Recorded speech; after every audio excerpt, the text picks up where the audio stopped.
अस्सलाम वालेकुम नाज़रीन, हाईटेक न्यूज के खबरनामे में आपका खैर मकदम है। मैं हूं नेहा खान। नजर डालते हैं आज की अहम खबरों पर। जिले हेडक्वार्टर संगारेड्डी टाउन में 28वें वार्ड में तेलंगाना रियासती हुकूमत की महत्वाकांक्षी चावल की तकसीम के प्रोग्राम का बुध को DGIC चेयरमैन निर्मला जग्गारेड्डी ने संगारेड्डी कस्बे में इफ्तिताह किया। जिले कलेक्टर वेलूरी क्रांति ने तकरीब का इफ्तिताह किया। इस मौके पर बात करते हुए निर्मला जग्गारेड्डी ने कहा कि अवामी तकसीम के प्रोग्राम के हिस्से के तौर पर राशन की दुकानों पर हर फर्द को 6 किलो और बारीक चावल तकसीम किया जा रहा और गरीब लोग उम्दा चावल की तकसीम से खुशी का इजहार कर रहे हैं। उन्होंने कहा कि रियासत तेलंगाना में Congress party chief minister Revanth Reddy की क़ियादत में हर अहले इस्तिफादा कुनिंदगा को कई फलाही स्कीमात फराहम करेगी और कांग्रेस पार्टी अपना वादा पूरा करेगी। उन्होंने कहा है कि कांग्रेस पार्टी आने वाले दिनों में रियासत में कई और फलाही स्कीमों को नाफिज करेगी। ప్రారంభించడం జరిగింది। ఈ కార్యక్రమానికి ముఖ్య అతిథిగా కలెక్టర్ గారు, జాయింట్ కలెక్టర్ గారు, ఆర్డీఓ గారు, ఎంఆర్ఓ గారు, అలాగే డిస్ట్రిక్ట్ సివిల్ సప్లై ఆఫీసర్ మరి మిగతా అధికారులకి, ఇక్కడ విచ్చేసిన కాంగ్రెస్ పార్టీ నాయకులందరికీ, మరి ఇక్కడ ఉన్న వార్డు ఉన్న వ్యక్తులందరికీ, అక్కలకి, అన్నలకి, చెల్లెళ్ళకి, తమ్ముళ్ళకి, అలాగే పత్రికా విలేకరులందరూ కూడా నమస్కరిస్తూ, మరి ఎలక్షన్ల ముందు ఏదైతే వాగ్దానం చేసిండ్రో కాంగ్రెస్ పార్టీ, ఆ వాగ్దానాన్ని ఈరోజు నెరవేర్చడం జరిగింది। ఇదే కాదు, అన్నీ కూడా చేయడం జరిగింది। తప్పకుండా ఇంకా కూడా మిగిలినవి కూడా ఒకటి తప్పకుండా మీ అందరికీ అందించాయి। ఇది అసలు మన ముఖ్యమంత్రి రేవంత్ రెడ్డి గారు ఏం ప్రజాపాలన అన్నారు। ఇది ప్రజల పాలన, ప్రజల కోసమే చేసే పాలన కాబట్టి ఇది ఇంద్రమ్మ రాజ్యంగా చేయాలి। ఇంద్రమ్మ ఏ విధంగా అయితే గరీబ్ హఠావో అని గరీబులకు ఏ విధంగా సేవ చేసిందో అదే మార్గంలో మన ముఖ్యమంత్రి రేవంత్ రెడ్డి గారు కూడా మరి అదే రీతిగా వెళ్తున్నారు। దయచేసి మీరు అందరూ అర్థం చేసుకోండి।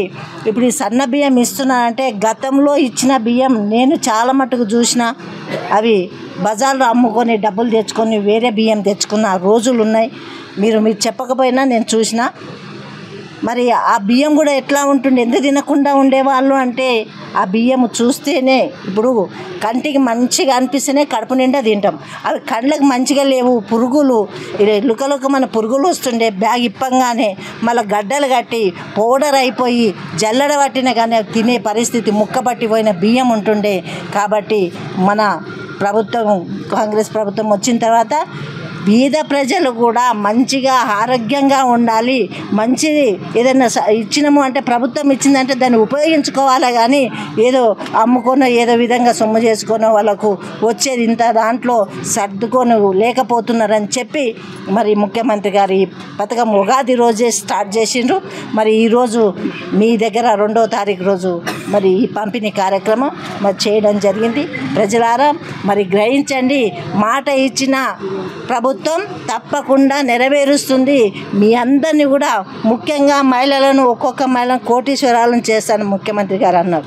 తప్పకుండా అది నెరవేరుతుంది, ఎందుకంటే ఇప్పుడే ఇన్ని పథకాలు నెరవేర్చినాం, అది కూడా అవుతుంది। అట్లని తమ్ముళ్ళు ఇది కావద్దు, అక్కలైనా మీరైనా ఈ అందరు కూడా మీ సంసారానికే, మీ కుటుంబానికే వస్తున్నాయి కాబట్టి మీరందరూ కూడా మంచి ఆశీర్వాదం ఇస్తారని తెలియజేసుకుంటూ సెలవు తీసుకుంటాను। మన తరపున, మన కాన్స్టిట్యుయెన్సీ తరపున, మన జిల్లా తరపున ముఖ్యమంత్రి వారికి ధన్యవాదాలు తెలియజేస్తున్నాను। తెలంగాణ రాష్ట్ర ప్రభుత్వం అత్యంత ప్రతిష్టాత్మకంగా చేపట్టిన కార్యక్రమాల్లో ఒకటి పీడిఎస్ బియ్యం అన్నది, సన్న బియ్యం పీడిఎస్ షాప్స్ ద్వారా పంపిణీ చేయడం। ఉగాది నాడు నుంచి ఈ కార్యక్రమాన్ని మనము ప్రారంభించాము।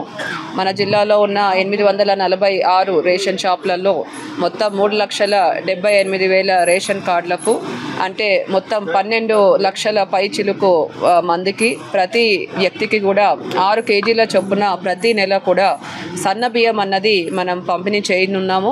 ఏప్రిల్ నుంచి ఈ కార్యక్రమం మనము ప్రారంభించుకున్నాము। ఈ కార్యక్రమాన్ని రేషన్ కార్డు కలిగిన వ్యక్తులందరూ కూడా సద్వినియోగం చేసుకోవాలని కోరుతున్నాను। ఈ సన్న బియ్యంలో FRK కెర్నల్స్తో ఫోర్టిఫై అయిన రైస్ ఇస్తున్నాము, అంటే విటమిన్లు, ఫోలిక్ యాసిడ్ ఇటువంటి మంచి న్యూట్రియంట్స్ కలిగిన పౌష్టికాహారము పేద ప్రజలకు అందిస్తున్నాము। ఇంతకుముందు సంపన్నుల ఎవరైతే తీసుకుంటున్న సన్న బియ్యం ఇప్పుడు పేదలందరికీ కూడా ఇవ్వాలనే ఒక మంచి ఉద్దేశంతో ఈ కార్యక్రమాన్ని రాష్ట్ర ప్రభుత్వం ప్రారంభించారు। కాబట్టి అందరూ కూడా ఈ కార్యక్రమాన్ని సద్వినియోగం చేసుకోవాలని కూడా కోరుతున్నాను। Thank you.